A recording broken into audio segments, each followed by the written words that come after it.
আমরা কেন ঈশ্বরকে দেখতে পাই না? আপনি কি কখনো গভীরভাবে ভেবেছেন, যদি ঈশ্বর সত্যিই থাকেন, তাহলে আমরা তাকে চোখে দেখি না কেন?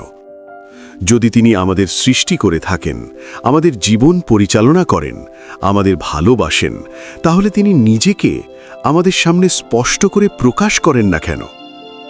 এই প্রশ্নটি কেবল ধর্মীয় নয়, এটি মানব ইতিহাসের সবচেয়ে গভীর অস্তিত্বগত প্রশ্নগুলোর একটি। আজ আমরা এই প্রশ্নের উত্তর আবেগ দিয়ে নয়, বরং যুক্তি, দর্শন, ধর্ম এবং মানব অভিজ্ঞতার আলোকে বোঝার চেষ্টা করব। প্রথমেই বুঝতে হবে, দেখা মানেই জানা নয়। আপনি বাতাস দেখতে পান না, কিন্তু জানেন বাতাস আছে। আপনি ভালোবাসা দেখতে পান না, কিন্তু জানেন এটি বাস্তব।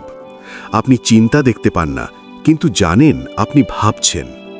অর্থাৎ দৃশ্যমানতা কখনোই বাস্তবতার একমাত্র প্রমাণ নয়।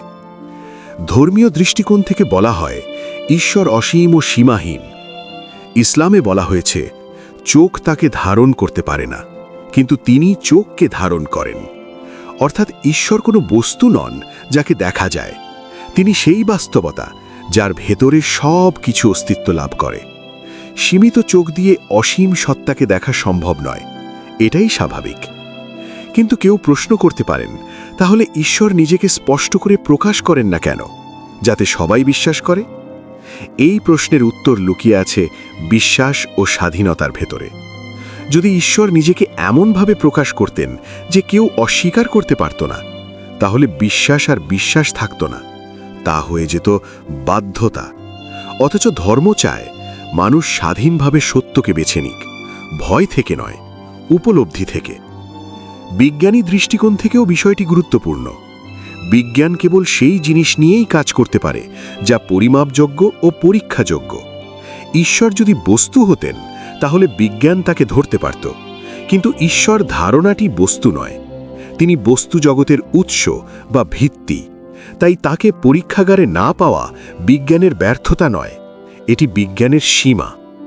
মনোবিজ্ঞানের দিক থেকেও মানুষ নিশ্চয়তা চায়, কিন্তু একই সঙ্গে অর্থও চায়।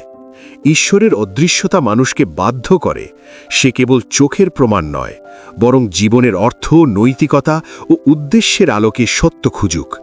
এই অনুসন্ধানই মানুষকে গভীর মানুষ বানায়। অনেক মানুষ বলেন, আমি ঈশ্বরকে দেখিনি, কিন্তু আমি তাকে অনুভব করেছি। দুঃখে, আনন্দে, প্রার্থনায়, প্রকৃতির সৌন্দর্যে, নিজের অন্তরের গভীরে। এই অভিজ্ঞতাগুলো দৃশ্যমান নয়, কিন্তু মানুষের জীবন বদলে দেয়।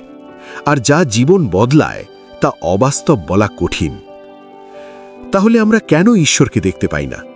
সম্ভবত কারণ ঈশ্বর কোনো বস্তু নন, বরং বাস্তবতার ভিত্তি।